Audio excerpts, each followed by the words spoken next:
ন্যায় বিচার পাওয়ার প্রত্যাশায় কেন্দ্রীয় শহীদ মিনার থেকে পদযাত্রা করে শাহবাগ ব্লকের কর্মসূচিতে বিডিআর হত্যাকাণ্ডের ভুক্তভোগীরা সেখানে আছেন সহকর্মী জুবায়ের সানি। আমরা যুক্ত হচ্ছি তার সঙ্গে। সানি, আজকের কর্মসূচি নিয়ে কি বলছেন বিডিআর এর ভুক্তভোগী পরিবারের সদস্যরা, বিস্তারিত জানাবেন।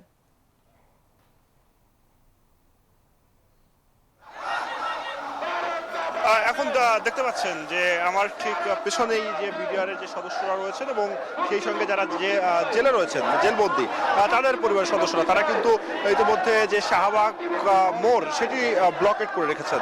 সেখানে তারা অবস্থান নিয়েছেন এবং তারা যেটি বলছেন যে তারা এখানে 1 ঘন্টা অবস্থান করবেন, কারণ তারা গতকালকে ঘোষণা করেছিলেন আজকের যে আদালতের শুনানি ছিল সেখানে যদি তারা ন্যায় বিচার না পান তাহলে তারা এই কর্মসূচিটি পালন করবেন। শাহবাগ ব্লক করার যে কর্মসূচি সেটি তারা পালন করবেন। সে কারণে তারা কিন্তু এখানে এসে শাহবাগ মোড় ব্লক করে দিয়েছেন এবং দেখতে পাচ্ছেন যে পুরো যান চলাচল কিন্তু শাহবাগের বন্ধ হয়ে গেছে।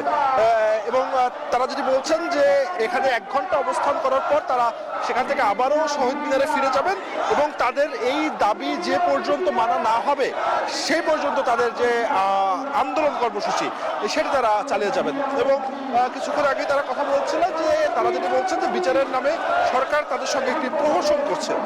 তারা 3টি দাবি জানিয়েছেন, যে 3টি দাবির মধ্যে রয়েছে যেসব বিডিআর সদস্য চাকরিচ্যুত হয়েছেন তাদেরকে দ্রুত চাকরিতে ফিরিয়ে দেয়া এবং সেই সঙ্গে যারা বর্তমানে কারারুদ্ধ রয়েছেন বা জেলে রয়েছেন তাদেরকে মুক্তি দেয়া এবং যারা চাকরি ফেরত পাচ্ছেন তারা বলছেন যে প্রমোশন সহ তাদের যে আনুষঙ্গিক যে বিষয়গুলো রয়েছে সেগুলো পূরণ করে তারপরে তাদেরকে যেন চাকরিতে ফিরিয়ে দেওয়া হয়। তো এখন যে অবস্থা সেটি হচ্ছে শাহবাগ মোড়ে কিন্তু এখন অবস্থান করছেন আন্দোলনকারীরা। আপনি জানেন যে গতকাল সকাল থেকে তারা আন্দোলন শুরু করেছিলেন শহীদ মিনারে এবং সেখান থেকে পরবর্তীতে তারা শাহবাগ অভিমুখে যাত্রা করলেও তাদেরকে থামিয়ে দেওয়া হয়েছিল, কিন্তু আজকে কিন্তু জাতীয় জাদুঘরের সামনে তাদেরকে থামানোর চেষ্টা করেছিল পুলিশ, কিন্তু সেটি এখন সম্ভব হয়নি। তারা বর্তমানে এই যে শাহবাগ মোড়ে সেখানে তারা অবস্থান করছেন এবং তারা যদি বলছে যে তারা আরো প্রায় 1 ঘন্টার মতো এখানে অবস্থান করবেন। তো তা নিয়ে এই ছিল আমার কাছে শাহবাগ মোড় থেকে সর্বশেষ তথ্য। সানি, আপনাকে ধন্যবাদ যুক্ত থাকার জন্য।